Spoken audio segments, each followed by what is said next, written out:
Hello, everybody. Welcome back to another unkempt vlog of mine. Book reviews. I don't even know what to call it.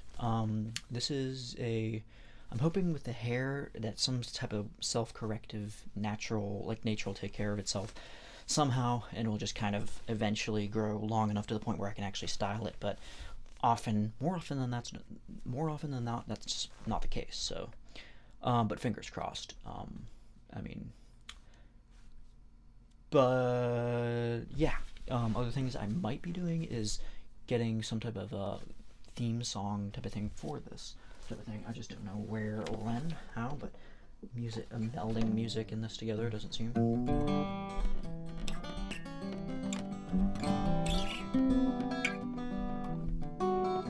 I'm just using this as an excuse to play horrible crappy guitar. It's a little passion project, but I don't know. Maybe but the DIY type person myself might want to add some type of theme song to this eventually. Maybe compose it on a MIDI keyboard or something. So yeah. Today I'm going to be reviewing Franz Kafka's The Metamorphosis, which is the version I have here. Quite a small novel, but it's packed with meaning. And so, a little bit about Kafka. On a personal note, he's one of my favorites, if not. It's kind of hard with Kafka and Dostoevsky. They kind of occupy the same rung, as well as Hesse. But I'd say that he's definitely up there in one of my personal favorites. And I'm kind of iffy about ranking certain people too, this person's this person wrote the best novel ever. It's and then I'll come along and this other novel you'll be bowled over that for weeks on end and months or years, and you'll totally knock your socks off, and you're gonna be like, oh, this is the best novel ever. So I'm trying not to rank things too much. I know it's very human thing to do, to try to categorize and say this and this and that, but I like to try to keep my mind open to other things and be like, yeah, all these things have all these books, all these things, and all the stuff that I haven't read yet. And it could be, have informed me uniquely in the way that I am now. Not to sound fake profound, but I'd say, there's also the mentality of there could be a book that I might read tomorrow that ends up being, dang, it took me years and years to actually finally get around to, reading Les Mis by Victor Hugo, so which I'm not sure if I'll review yet, but for today we'll stick with Kafka's The Metamorphosis, and it was published in 1915. It is a novella. It wasn't a long read like The Stranger by Camus. It's about I remember I read those during the same summer sometime back and I recall them being kind of about the same. Stranger's probably a little bit longer, but The Metamorphosis was, in all, maybe a 4 to 5 hour read, and yeah, it's just, packed, like I said. So yeah, it's about Gregor Samsa, who, it's very simple. He awakes one morning to find out that he is a bug. This is a very well-known Kafka-esque, would later be termed as such, approach to a very, that's a very an inimitable type of plot for Kafka. That's the absurd is what that is, and he really does start out right off the bat with that. And there's some contentions about the German, because he was he was born in the Czech Republic, so there's a little bit of, but he spoke German, but he was a Bohemian Czech citizen, I think. But yeah, he says, one morning, when Gregor Samsa woke from his troubled dreams, he found himself transformed in his bed into a horrible vermin. He lay on his armor-like back, I love that detail, and lifted his head a little, so he could see his brown belly, slightly domed and divided by arches into stiff sections. The bedding was hardly able to cover it, and seemed ready to slide off at any moment. His many legs, pitifully thin compared with the size of the rest of him, waved helplessly as he looked. So, yeah. just from that first paragraph, it's like so much is going on. Why is he thrust into the situation? Like, why? And to give a quick plot, and it is kind of hard to spoil it. Like I said about many books that I like, is that even if I did tell you the ending of it, which I might end up doing accidentally, I'll just warn you, shoot you up front about that now. But what I noticed about, so basically, Gregor Samsa, he's a salesman, he's a traveling salesman, I believe. He is rooming with his family, his mother and his sister and his father, I believe, I'm not sure if I've heard the father being mentioned much. I'm sorry, that might end up being like a major character that I might be leaving out there. But so he's living with them. They're pretty poor, kind of, and Gregor Samsa is very dedicated to his job. He's trying to pay for his sister. I think her name's Greta. He's trying to make sure that she goes to music school because she's like a talented kind of budding violinist, I believe. So he's trying to get to work every day, to get up before dawn and do this very thankless job, which is very emblematic of Kafka's life too, because he ended up working a lot of jobs he despised and were beneath him, and a lot of the times he was in kind of the shadow of his father, Herman Kafka, I believe, who was very, like kind of the opposite. Like Kafka himself was very shy and timid and preferred. I think one of his quotes was like I need silence, not like a hermit, but like a dead man. Like, so it's like very. He had like this inward. Like he's very. Some of it might have been a little bit influenced by the Kabbalah. There's some very good talks by Jeffrey Mishlove and Jason Georgiana, Rezi Georgiana. I'm probably messed it up a lot, but if you just look up that, like, you'll find he mentions, like, I think the Kabbalah might have played some role in Kafka's life, like the mystic type of elements of that, but I think for the most part, Kafka kind of holds his own. Like, he's has his own unique style, and so when he's portraying this man, this kind of average, kind of maybe 30-something year old man, kind of not much unlike himself, thrust into the situation. It's both absurd, but you can take so many things from it. Like, there's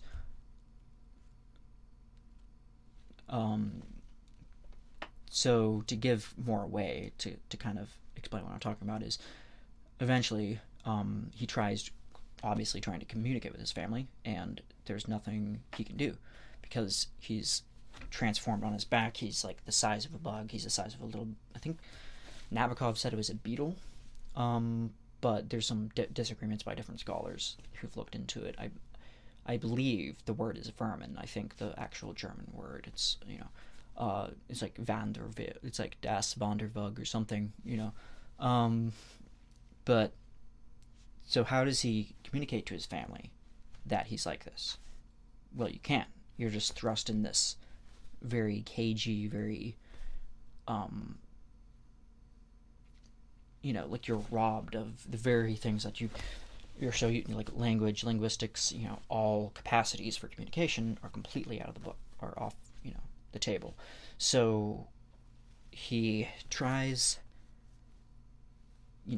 kind of soldiering on and staying in his bed, and then at first his family, aghast that their beloved son is gone, they don't know what to think, and to see this beetle, in his place, they kind of get a little bit suspicious. I think it's implied that they kind of are considering the possibility, like, could it possibly be? It's like, no, that's ridiculous.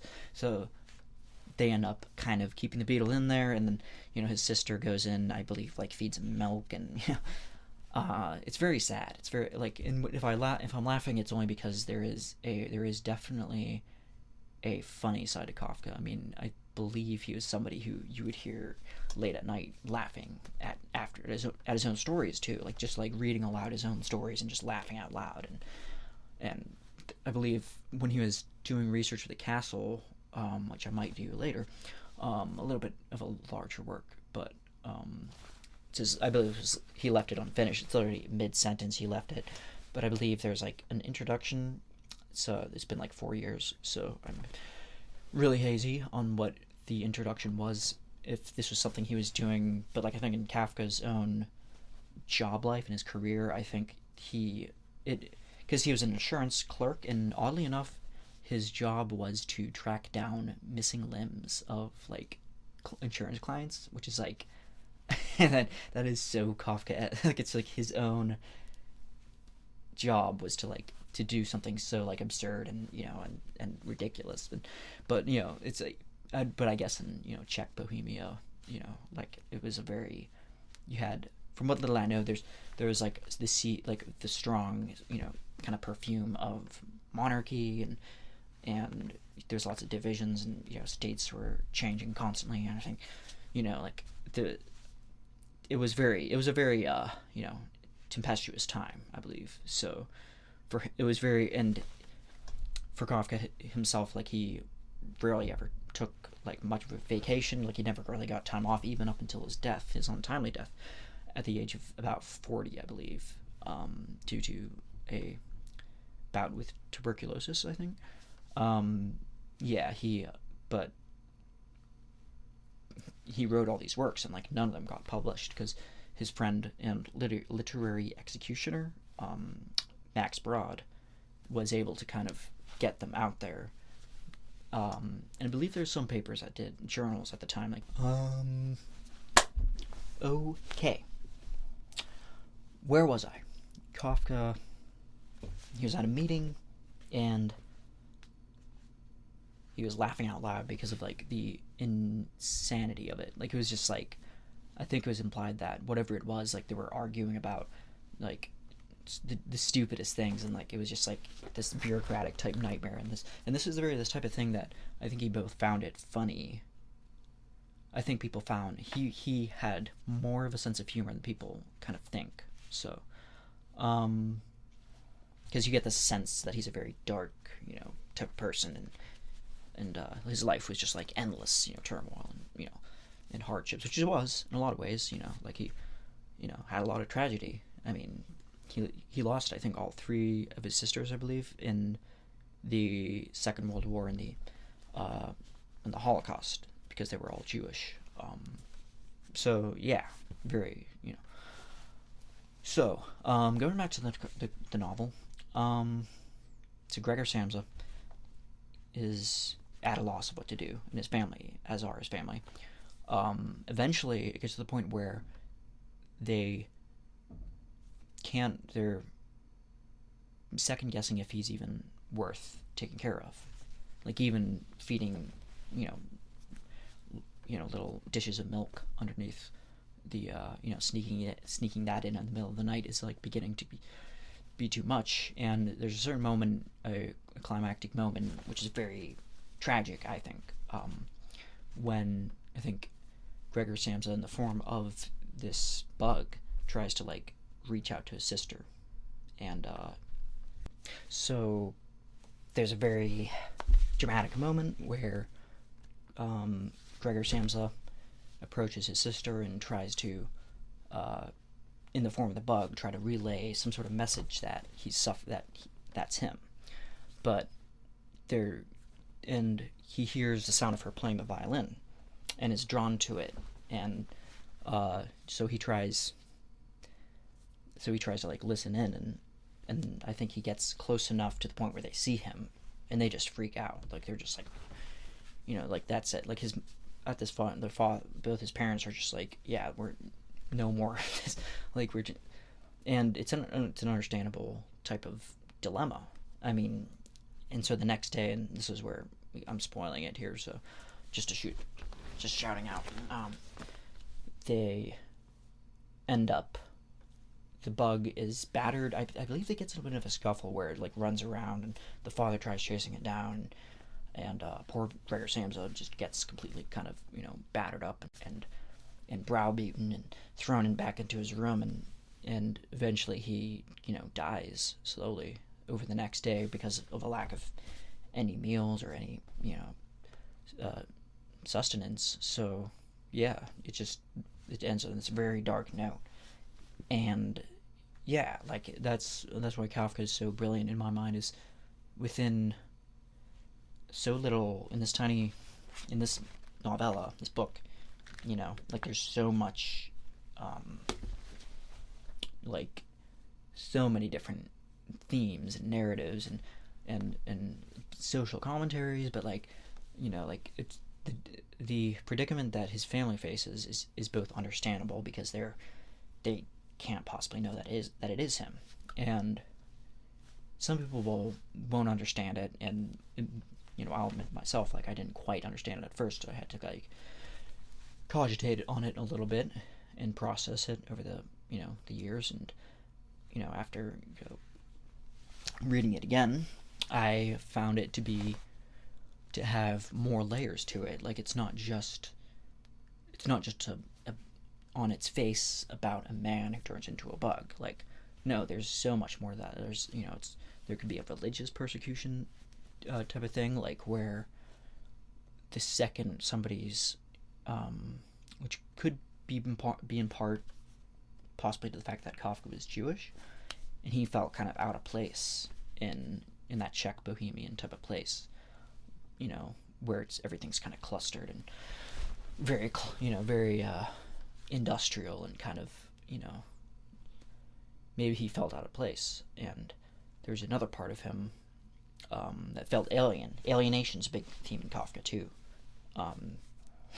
It's this feeling of, and no doubt his father had some, like I said, his father was a very rugged, stern, like garrulous,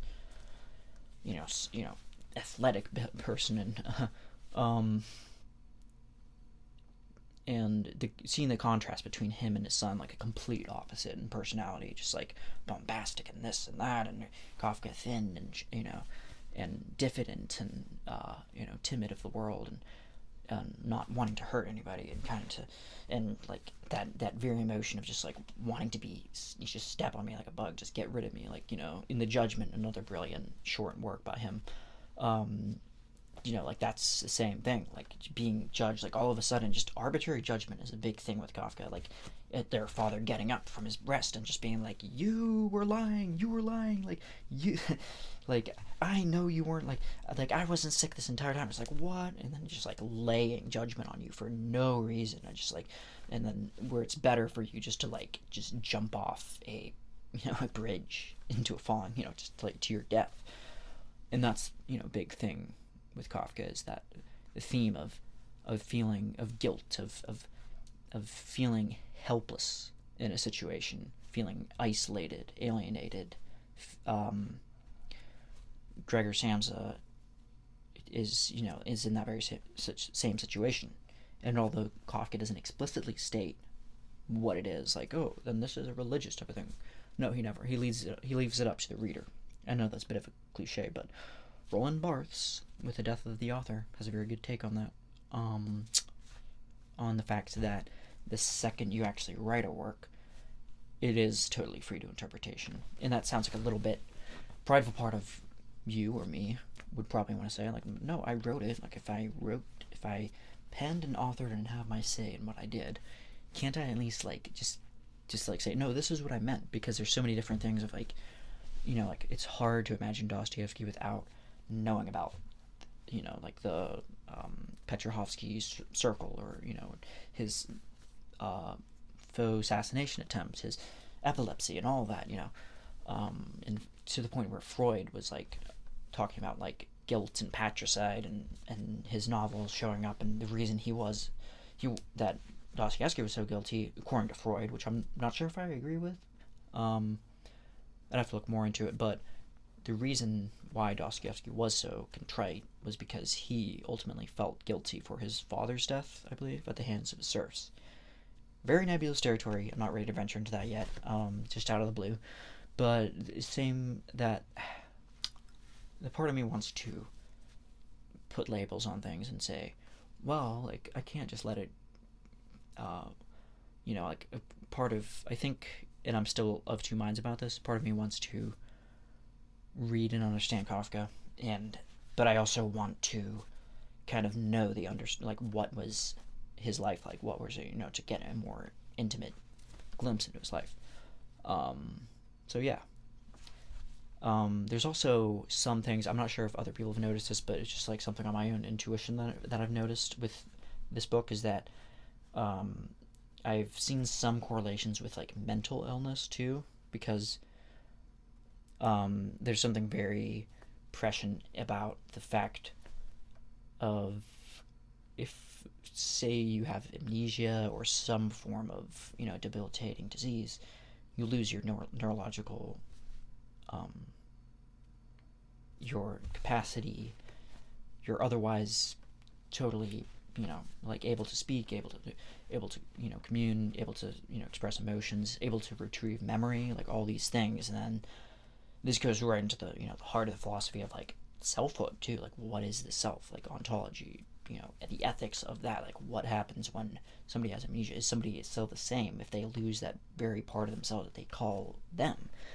And then you can go into the whole monism thing and like, oh, well, that versus dualism and Cartesian dualism, and I'm getting off the deep end here, but no, that's why Kafka is just, without even saying any philosophical terms at all, is able to relay that and convey this great narrative, just like, it could be this, or it could be this. It could be the alienation of the self, it could be a religious conversion and how the world sees you, like you can't after the conversion. It could be a mental illness, like it could be your mental health is, you're losing a part of yourself and you can't communicate to people, and you can't tell them how you're feeling, how you're doing.